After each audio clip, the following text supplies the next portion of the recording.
Hello friends and students, आपके अपने हिंदी भाषा यूट्यूब चैनल में आपका स्वागत है। इस वीडियो में हम जो पिछली वीडियो में करते आ रहे हैं क्वेश्चन, पूरी जो हिंदी सामान्य हिंदी है उसका मिश्रण चल रहा है। चलिए उसी को आगे बढ़ाएंगे और उसको आज पूरे करने वाले हैं, तो वीडियो में शुरू से एंड तक बने रहें। अगर आप चैनल पर नए आए हैं तो इस चैनल को सब्सक्राइब कर लें और अपने दोस्तों के साथ ज़्यादा से ज़्यादा इस चैनल को, इस वीडियो को शेयर भी कर दें। तो चलिए आज 61 नंबर पर क्वेश्चन है, नीचे लिखे लोकोक्तियों के सही अर्थ दीजिए। लोकोक्तियां हैं, इसका अर्थ बताना है। तो क्वेश्चन सुनिए। और एक बात और है, जब तक मैं इसका ऑप्शन आपको बताती हूँ इसके, तब तक आप अपना आंसर सोच लें और जैसे ही वीडियो एंड हो, वीडियो के एंड में आप अपने कमेंट में डालकर मुझे बताना कि आपके कितने क्वेश्चन सही हो पाए। तो क्वेश्चन है, आगे नाथ ने पीछे पगा। पूर्ण स्वतंत्र, अपने मन की करना, बंधन रहित होना, इधर उधर भागना। तो आगे नाथ ने पीछे पगा। तो चलिए मैं इसका आंसर बता देती हूँ, बंधन रहित होना। जिसके आगे पीछे कुछ नहीं होता है, रोकने टोकने वाला, उसको कहते हैं आगे नाथ ने पीछे पगा। तो ऑप्शन हमारा आंसर रहेगा बंधन रहित होना। अगला है 62 नंबर पर, अंधे पीछे कुत्ते खाए। बेहिसाब काम करना, असावधानी से अयोग्य को लाभ, लाचारी का अनुचित लाभ, अपना माल लूटना। तो इसका आंसर देखिए, अंधे पीछे कुत्ते खाए, बेहिसाब काम करना नहीं होता है, असावधानी से अयोग्य को लाभ ये भी नहीं है, अपना माल लुटाना ये भी नहीं है। तो आंसर हमारा रहेगा लाचारी का अनुचित लाभ उठाना। तो इसका सी रहेगा हमारा आंसर। अगला है, अधजल गगरी छलकत जाए। इसका बताना है क्या है, ऑप्शन सुनिए। गगरी में छेद होना, गगरी कहते हो घड़े को, मटके को। बेकायदे काम करना, व्यर्थ की बातें करना, कम ज्ञान का अधिक प्रदर्शन। तो अधजल गगरी छलकत जाए, जैसे जल से आधे घड़े को हम उठाते हैं तो वह छलकता है, उसका जल बाहर निकलता है। इसका सामान्य अर्थ ये है। लेकिन एक बात को ध्यान में रखें कि जो लोकोक्ति और मुहावरे होते हैं वो अपने सामान्य अर्थ नहीं देते हैं, बल्कि क्या कोई विशेष अर्थ देते हैं। तो अधजल गगरी छलकत जाए, कम ज्ञान का अधिक प्रदर्शन करना। ऑप्शन रहेगा हमारा आंसर डी। अगला है, कहाँ राजा भोज कहाँ गंगू तेली। ऑप्शन सुनिए। दुख के बाद सुख का समय देखना नहीं है, दोस्ती सदा बराबर की ही अच्छी होती है नहीं है, बड़े लोगों के साथ छोटे लोगों की बराबरी नहीं हो सकती ये भी नहीं है, ऊंचे पद से नीचे पद पर आना ये भी नहीं है। तो कहाँ राजा भोज कहाँ गंगू तेली, इसका आंसर मैं बता देती हूँ। इसका आंसर रहेगा बड़े लोगों के साथ छोटे लोगों की बराबरी नहीं हो सकती, क्योंकि राजा है और दूसरा क्या है, तेली है। तो ये देखने से ही पता चल रहा है कि असमानता की बात हो रही है। तो बड़े लोगों के साथ छोटे लोगों की बराबरी नहीं हो सकती। तो सी वाला आंसर हमारा रहेगा।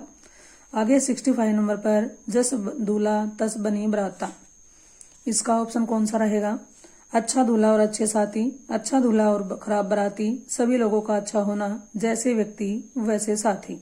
तो जस दूल्हा तस बनी बराता, इसका रहेगा आंसर डी, जैसा व्यक्ति वैसे साथी। अगला क्वेश्चन है 66 नंबर पर, तीन लोक से मथुरा न्यारी। बहुत सुंदर होना, दूर की वस्तु सुंदर लगना, जरूरत से ज्यादा बड़ाई करना, कृष्ण भगत होना। तो इसका आंसर आप सोच लें, मैं इसका आंसर बता देती हूँ। इसका आंसर है जरूरत से ज्यादा बड़ाई करना, उसको कहते हैं तीन लोक से मथुरा न्यारी। अगला है, थोथा चना बाजे घना। बहुत ही इंपॉर्टेंट है और सुना हुआ भी है। बहुत अधिक बोलना, ओछे व्यक्ति का अधिक दिखावा करते हैं, बढ़ा चढ़ाकर बात कहना, बहुत शोर करना। इसका आंसर हो जाएगा ओछे व्यक्ति अधिक दिखावा करते हैं। ओछे व्यक्ति का मतलब क्या होता है, जिसके विचार निम्न हो, तुच्छ हो, उसको कहते हैं ओछे व्यक्ति अधिक दिखावा करते हैं। अगला है, खग जाने खग की ही भाषा। खग का अर्थ वैसे क्या होता है, खग किसका पर्यायवाची है, पक्षी का है। तो पक्षियों की भाषा जानना ये तो नहीं है। समान प्रवृत्ति वाले ही एक दूसरे को समझते हैं। चलिए आगे भी देख लेते हैं। पक्षी अपनी भाषा समझते हैं, पक्षियों की तरह बोलना। तो देखिए इसमें जो सामान्य अर्थ वो नहीं होगा, बल्कि विशेष अर्थ क्या आ रहा है, समान प्रवृत्ति वाले ही एक दूसरे को समझते हैं। प्रवृत्ति यानी कि समान स्वभाव के व्यक्ति एक दूसरे की बातों को समझ पाते हैं। तो रहेगा हमारा आंसर बी। अगला, हिंदी साहित्य के किस भाव को व्याभिचारी भाव भी कहा जाता है। अब इस क्वेश्चन को ध्यान से समझे, थोड़ा सा अलग है। ये हमारा जो काव्य शास्त्र है वहां से क्वेश्चन आ गया है। तो इसमें एक टॉपिक रहता है रस। रस के बारे में भी मैंने वीडियो बना रखी हैं, कई वीडियो बना रखी हैं। सामान्य जानकारी के साथ साथ उसमें ट्रिक भी बनाई हुई है। अगर आपने उनको नहीं देखा है तो आप उनको देख लें और तभी ये क्वेश्चन आपको समझ में आएंगे। चलिए क्वेश्चन देखिए, हिंदी साहित्य के किस भाव को व्यभिचारी भाव कहा जाता है। अब जो हमारे रस हैं उसमें 4 प्रकार के भाव होते हैं, भाव, विभाव, अनुभाव, संचारी भाव। अब व्यभिचारी किसको कहा जाएगा, विभाव को, अनुभाव को, स्थायी भाव को या संचारी भाव को। अब उनको देख लेने के बाद ही आप अच्छे से कर सकते हैं। फिर भी मैं इसका आंसर बता देती हूँ। व्यभिचारी का मतलब होता है संचारी भाव। संचारी भाव क्या होते हैं, ऐसे भाव होते हैं हमारे मन में जो स्थायी नहीं होते हैं बल्कि बदलते रहते हैं, आते जाते रहते हैं। उनको क्या कहते हैं, व्यभिचारी कह सकते हैं या संचारी कह सकते हैं। बहुत ही इंपॉर्टेंट क्वेश्चन है ये रस वाले, ध्यान देने पर। अगला है, हिंदी साहित्य का 9वां रस कौन सा है। भक्ति रस, वात्सल्य, शांत, करुण। अब जो हमारे रस हैं उनको नवरस कहा जाता है, लेकिन बाद के जो आचार्य है उन्होंने इन रसों में 2 और ऐड कर दिए। कौन से, भक्ति रस और वात्सल्य रस। तो अब देखिए यहाँ पर हिंदी साहित्य का 9वां रस किसको मानते हैं, शांत रस को मानते हैं। बहुत इंपॉर्टेंट क्वेश्चन रहने वाला है, किसको मानते हैं, शांत रस को। अगला, रस कितने प्रकार के होते हैं। ऑप्शन देखिए 3, 7, 8, 9। तो ऑप्शन के अकॉर्डिंग हमारा आंसर रहेगा 9। रसों का एक नाम और क्या है, नवरस। ठीक है। अगला क्वेश्चन देखिए, उद्धव मोहि व्रज विसरत नाही में कौन सा रस है। अब देखिए कई बार ऐसी पंक्तियां आ जाती हैं, हम समझ नहीं पाते कि कौन सा रस होगा। तो उसके लिए आप ये सोच लें कि जो पंक्तियां पढ़ रहे हैं उसमें क्या भाव पर आ रहा है, कौन सा भाव हम महसूस कर रहे हैं। तो यहाँ पर जो श्री कृष्ण जी हैं उद्धव से कह रहे हैं कि हे उद्धव, उनके दोस्त हैं, मुझे जो ब्रज भूमि है, वृंदावन है, उसको मैं भूल नहीं पा रहा हूँ। यानी कि उनकी बातें, गोपियों की जो बातें हैं, उनकी लीलाएं उनको याद आ रही हैं। तो देखिए अगर कोई किसी से बिछुड़ जाता है, कोई दुर्घटना हो जाती है, कोई दुख हो जाता है, तो वहां पर होता है करुण रस। तो इस ऑप्शन देखिए, श्रृंगार रस, हास्य रस, वीर रस, करुण रस। तो उद्धव मोहि ब्रज विसरत नाही में कौन सा रस है, करुण रस है। चलिए नेक्स्ट क्वेश्चन पर, 73 नंबर पर क्वेश्चन है, वीर रस का स्थायी भाव क्या होता है। अब देखिए, रति किसका होता है, श्रृंगार रस का है। उत्साह होता है वीर रस का। हास्य किसका होता है, हास्य रस का होता है। और परिहास कोई यहाँ पर क्या नहीं होता है, रस स्थायी भाव नहीं होता है। तो वीर रस का स्थायी भाव क्या होता है, उत्साह। उस काल मारे क्रोध के तन कांपने उसका लगा, मानो हवा के जोर से सोता हुआ सागर जगा। इन प्रस्तुत पंक्तियों में कौन सा रस है। रस बताना है, वीर रस है, रौद्र रस है, अद्भुत रस है या करुण रस है। अब देखिए जो करुण रस है वो दुखद घटना या दुखद समय चल रहा हो या किसी से कोई बिछुड़ गया, उस समय जो भाव रहते हैं वो होते हैं करुण रस के। और किसी चीज को देखकर हमें हैरानी हो, आश्चर्य हो, वहां पर होता है अद्भुत रस। और जहां पर हमारे मन में जोश उत्साह भरा हो वहां पर होते हैं वीर रस। और जब हमारे मन में या पंक्तियों को देखकर या सुनकर किसी प्रकार का गुस्सा आ जाता है या बदले के भाव आ जाते हैं तो वहां पर क्या होता है, रौद्र रस होता है। तो इन पंक्तियों में देखिए, उस काल मारे क्रोध के तन कांपने उसका लगा, यानी कि एकदम से गुस्से के भाव दिखाई दे रहे हैं, मानो हवा के जोर से सोता हुआ सागर जगा। तो यहाँ पर कौन सा रस होगा, रौद्र रस होगा। चलिए अगला क्वेश्चन है 75 नंबर पर, मन पछीते है अवसर बीते, दुर्लभ देह पाई हरिपद भजो, कर्म वचन अरुणी के। तो इन पंक्तियों को पढ़कर हमें महसूस हो रहा है कि यहाँ पर मनुष्य को सचेत किया जा रहा है कि आपको समय रहते सावधान हो जाना चाहिए। आपको मनुष्य को कर्म और वचन से भगवान के चरणों में शरण लेकर के उनकी भक्ति करनी चाहिए। दुर्लभ देह पाई, क्योंकि यह शरीर बड़ा ही अनमोल है, हमारे लिए बड़ा ही महत्वपूर्ण है। अगर समय रहते हमने ऐसा नहीं किया तो अवसर बीत जाने पर हमें पछताना पड़ेगा। तो ये पंक्तियों का भाव महसूस हो रहा पढ़ने के बाद। चलिए इसके ऑप्शन सुनते हैं, करुण रस, शांत रस, भक्ति रस, वात्सल्य रस। अब वात्सल्य रस तो इनमें है नहीं, क्योंकि वात्सल्य कहाँ होता है, जहां पर माता पिता का अपने बच्चों के प्रति प्रेम होता है वहां पर होता है वात्सल्य रस। तो इन पंक्तियों में कहीं भी बच्चे या माता पिता की बात नहीं आ रही है। अगला भक्ति रस, जहां पर ईश्वर की भक्ति का, आत्मा परमात्मा के बारे में बताया गया, वहां पर क्या होता है, भक्ति रस होता है। अब देखिए यहाँ पर थोड़ा बहुत भक्ति के बारे में बताया गया, लेकिन अगला ऑप्शन भी देखिए, शांत रस। शांत रस में क्या होता है, जहां पर हमारे जो पंक्तियां हैं उनको पढ़ने के बाद हमारे मन में कुछ करने के भाव उत्पन्न हो जाते हैं, यानी कि कुछ अच्छे के लिए भाव आ जाते हैं, या आत्मा परमात्मा से जो संबंधित बातें होती हैं उसमें उन पंक्तियों में हमें कुछ सीख मिलती है, शिक्षा मिलती है। तो जहां पर भी हमें शिक्षा मिले और आत्मा परमात्मा से संबंधित बातें हो, भक्ति भी हो, तो वहां पर क्या होता है, भक्ति रस नहीं होता बल्कि क्या होता है, शांत रस होता है। तो इन पंक्तियों में कौन सा रस होगा, शांत रस होगा। और करुण रस तो कहाँ होता है, जहां पर कोई किसी से बिछुड़ जाता है या कोई दुख या कष्ट पीड़ा हो जाती है, वहां पर कौन सा रस होता है, करुण रस होता है। तो इन पंक्तियों में कौन सा रस होगा, शांत रस होगा, क्योंकि मनुष्य को पहले ही सचेत करने के भाव दिखाई दे रहे हैं। तो आंसर रहेगा बी। अगला है चौपाई के चारों चरणों में कितनी मात्राएं होती है। चौपाई यानी कि ये छंद है, इसमें कितनी मात्राएं होती है, 13 है, 17 है, 14 है, 16। ये छंद के ऊपर भी मैंने वीडियो बना रखी है, आप प्लेलिस्ट में जाकर उनको देख सकते हैं और जान सकते हैं। तो इसमें चौपाई में रहेंगी 16 मात्राएं। 4 चरण होते हैं, प्रत्येक चरण में कितनी कितनी मात्रा रहती है, 16 मात्राएं होती है। सममात्रिक छंद है चौपाई। अगला छंद कितने प्रकार के होते हैं, 3, 2, 5, 4। तो छंद कितने प्रकार के होते हैं, छंद 2 प्रकार के होते हैं। कौन कौन से, वर्णिक छंद और मात्रिक छंद।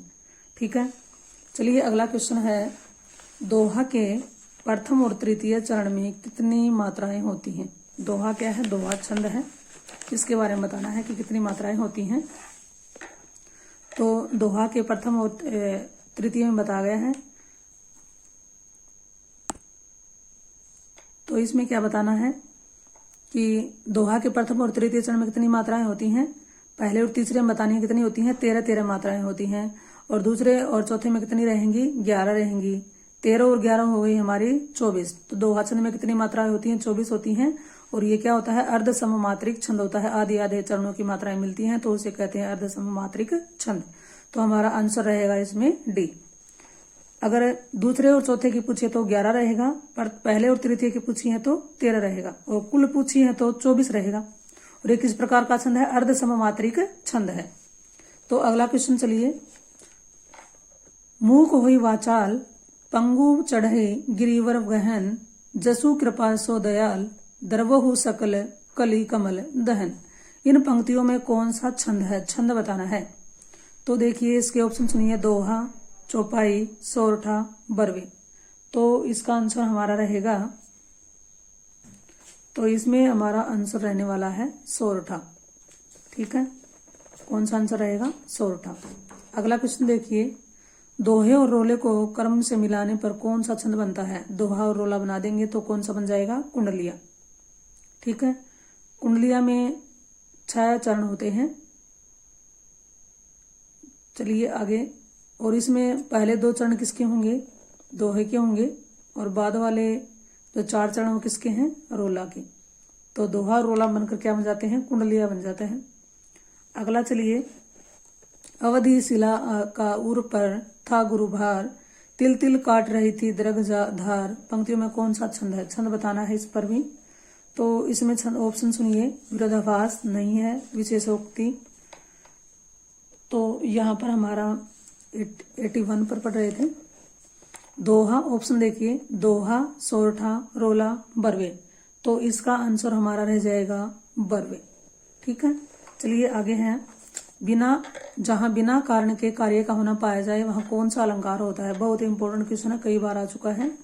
तो इसके ऑप्शन सुनिए, विरोधाभास, विशेषोक्ति, विभावना, भ्रांतिमान। जहां पर बिना कारण के कोई काम हो रहा होता है वहां पर कौन सा अलंकार होता है, वहां पर होता है विभावना अलंकार। तो ऑप्शन हमारा इसमें आंसर रहेगा सी। अगला क्वेश्चन है, जहां उपमेय में अनेक उपमानों की शंका होती है, शंका यानी कि संभावना होती है, वहां कौन सा अलंकार होता है। तो वहां पर रहेगा हमारा, इसमें आंसर रहेगा 83 में डी कौन सा है, संदेह अलंकार। तो जहां उपमेय में अनेक उपमानों की शंका होती है, संभावना होती है, वहां पर क्या रहता है, संदेह यानी कि शक होता है, तो वहां पर रहेगा संदेह अलंकार। भारत के सम भारत है में कौन सा अलंकार है, रूपक, अन्वय, उपमा, यमक। तो इसमें देखिए, भारत के सम भारत है, यानी कि भारत शब्द 2 बार आ गया है, तो इसमें हमारा आंसर रहेगा अन्वय। ठीक है, इसमें जब आप अच्छे से देखोगे, अलंकारों को समझोगे तो आप जान पाओगे। अगला है, पूत कपूत तो क्यों धन संचय, पूत सपूत तो क्यों धन संचय। इसमें अलंकार बताना, 6 का अनुप्रास होता है, लट अनुप्रास, वर्ता अनुप्रास, अंत अनुप्रास। अब ये चारों के चारों किसके भेद होते हैं, ये अनुप्रास अलंकार के भेद होते हैं। और अनुप्रास अलंकार में भी 6 का अनुप्रास कहाँ होता है, जहां पर किसी शब्द की या किसी वर्ण की एक बार आवर्ती आ जाती है, या किसी जहां पर कोई वर्ण स्वरूपगत आ जाए और कर्मगत आ जाए तो वहां पर होता है 6 का अनुप्रास, यानी कि कोई शब्द 2 बार आता दिखाई दे, उनकी आवर्ती कर्म के अनुसार भी हो, शब्द भी 2 बार आए और कर्म वर्णों का कर्म भी वही हो, वहां पर 6 का होता है। और लाटा कहाँ होता है? लाटा जैसे कोई वाक्य या वाक्यांश की आवर्ती होती है और थोड़ा सा उसमें भेद होने के बाद थोड़ा सा अंतर कर देने पर ही वाक्य का पूरा अर्थ बदल जाता है, वहां पर होता है लाटानुप्रास अलंकार। और व्रतानुप्रास में क्या होता है? बार बार वर्णों की आवर्ती दिखाई देती है, व्रत बन जाते हैं आते बार बार, तो वहां पर व्रतानुप्रास होता है। और अंत्यानुप्रास कहाँ होता है? जहां पर कोई भी काव्य की पंक्तियां होती हैं उसमें लास्ट में एक जैसे वर्ण आते हैं, तो वहां पर क्या होता है? अंत्यानुप्रास अलंकार होता है। तो पूत कपूत तो क्यों धन संचय, पूत सपूत तो क्यों धन संचय। तो आप याद रखें कि एक ही अनुप्रास में एक ही अनुप्रास का भेद है, लाटानुप्रास, जिसमें किसी भी वाक्यांश या वाक्य की पुनरावृत्ति होती है, तो इसका आंसर रहेगा लाटानुप्रास अलंकार। उस तपस्वी से लंबे थे देवदार जो 2-4 खड़े हैं, इस पंक्ति में कौन सा अलंकार है? अलंकार बताना है। उस तपस्वी से लंबे थे देवदार जो 2 खड़े, इसमें अलंकार कौन सा रहेगा? ऑप्शन सुनिए, अनुप्रास है, प्रतीप है, रूपक है या यमक है। तो इसका आंसर हमारा रहने वाला है बी, प्रतीप। अगला है रहमन पुत्री शाम मनहु जलज मधुकर लसई। तो इसके ऑप्शन सुनिए, ऑप्शन रहने वाले हैं, देखिए। तो इसके ऑप्शन हैं रूपक, उत्प्रेक्षा, यमक, उपमा। अब पंक्ति क्या है? रहमन पुत्री श्याम मनहु जलज मधुकर लसई। अब देखिए, मनहु मानो, जानो, मनहु मानो, ये किसकी पहचान होती है? उत्प्रेक्षा की पहचान होती है, तो ये कौन सा अलंकार है? उत्प्रेक्षा अलंकार है। नेक्स्ट चलिए, अगला है उदित उदयगिरी मंच पर रघुवर बाल पतंग। बहुत इंपॉर्टेंट क्वेश्चन है, कई बार आ चुका है। विकसे संत सरोज हर्षे लोचन भ्रंग, इन पंक्तियों में कौन सा अलंकार है? उपमा है, उत्प्रेक्षा, श्लेष, रूपक। अब देखिए, उपमा इनमें नहीं है, उपमा का वाचक शब्द होता है सा से सी। उत्प्रेक्षा भी नहीं है, मानो, जनो हो, जनो। श्लेष में एक शब्द होता है, उसके अनेक अर्थ नहीं दिखाई दे, जहां पर भी पर्यायवाची पंक्तियों में दिखाई दे तो वहां पर श्लेष होता है। तो यहाँ पर कौन सा रह गया? रूपक। उदयगिरी मंच पर, उदयगिरी रूपी मंच, रूपी आता है तो वहां पर क्या होता है? रूपक अलंकार होता है। तो इसका आंसर रहेगा डी। अगला है धुरव स्वामिनी के लेखक का नाम बताइए। यहाँ पर रचनाएं आ गई हैं, अब बताना है इसमें धुरव स्वामिनी के लेखक का नाम क्या है? जयशंकर प्रसाद की रचना है ये धुरव स्वामिनी। आगे विनय पत्रिका का नाम है, विनय पत्रिका के रचयिता का क्या नाम है? विनय पत्रिका सूरदास, रहीमदास, तुलसीदास, केशवदास। विनय पत्रिका रची गई है तुलसीदास के द्वारा और कौन सी भाषा में है? ब्रज भाषा में है। अगला है मानस का हंस का लेखक का नाम बताइए। मानस का हंस बताना है लेखक का नाम, तो इसमें लेखक का नाम रहेगा मानस का हंस अमृतलाल नागर। ठीक है। अगला है मजदूरी और प्रेम के लेखक का नाम बताइए। सरदार पूर्ण सिंह, बालकृष्ण भट्ट, प्रताप नारायण मिश्र, रामचंद्र शुक्ल। तो इसमें हमारा आंसर रहेगा मजदूरी और प्रेम के लेखक का नाम क्या है? सरदार पूर्ण सिंह। तो ये बहुत ही इंपॉर्टेंट क्वेश्चन है, कुछ लिटरेचर के क्वेश्चन आ गए हैं थोड़े से। आगे देख लें, निम्नलिखित में से कौन सी पुस्तक सुमित्रानंद पंत द्वारा लिखित नहीं है? ज्योत्सना, चिदम्बरा, नीरजा, युगवाणी। अब इसमें देखिए, ज्योत्सना भी है, चिदम्बरा भी है, युगवाणी भी है, लेकिन नीरजा किसकी है? महादेवी वर्मा की। तो ये हमारा आंसर हो जाएगा इसमें सी। ठीक है, तो 93 में कौन सा आंसर है? सी। अगला है निम्नलिखित में से कौन सी पुस्तक प्रेमचंद द्वारा लिखित नहीं है? प्रेमचंद ने कौन सी बुक को नहीं लिखा है? कायाकल्प भी है, जयपराजय नहीं है, रंगभूमि, प्रेम आश्रम। अब देखिए, कायाकल्प, रंगभूमि और प्रेम आश्रम प्रेमचंद की पुस्तक है, लेकिन जयपराजय इनकी नहीं है, तो ऑप्शन हो जाएगा हमारा बी। आगे है 95 नंबर पर क्वेश्चन है, नूतन ब्रह्मचारी उपन्यास के रचनाकार का क्या नाम है? ऑप्शन है भारतेंदु हरिश्चंद्र, आचार्य चतुर्सेन, बालकृष्ण भट्ट, श्रीनिवास। तो नूतन ब्रह्मचारी के लेखक का नाम क्या है? इसमें ऑप्शन रहेगा हमारा बालकृष्ण भट्ट। ठीक है। दुख जीवन की कथा रही, क्या कहूं आज सो नहीं कही, इन पंक्तियों के रचयिता का नाम बताइए। बहुत ही इंपॉर्टेंट पंक्तियां हैं, कई बार हम इसको जान चुके हैं, देख चुके हैं। महादेवी वर्मा, जयशंकर प्रसाद, सूर्यकांत त्रिपाठी निराला, सुमित्रानंद पंत। तो इसमें हमारा आंसर रहने वाला है सूर्यकांत त्रिपाठी निराला, क्योंकि निराला जी का जीवन बड़े दुखों से भरा हुआ, अभावों से भरा रहा है। इनका पूरा परिवार लगभग समाप्त हो गया था, फिर भी इन्होंने हौसला बनाए रखा और आगे साहित्य का सृजन करते रहे। तो दुख ही जीवन की कथा रही, क्या कहूँ आज नहीं कही। तो उसके कौन है, इसके रचयिता सूर्यकांत त्रिपाठी निराला। अगला है एकदा नैमिषारण्य के लेखक कौन है। बहुत इंपॉर्टेंट क्वेश्चन है। एकदा नैमिषारण्य के लेखक कौन है। विद्यानिवास मिश्र, अमृतलाल नागर, हजारी प्रसाद द्विवेदी, विष्णुकांत शास्त्री। तो इसके कौन है, इसके हैं अमृतलाल नागर। ठीक है।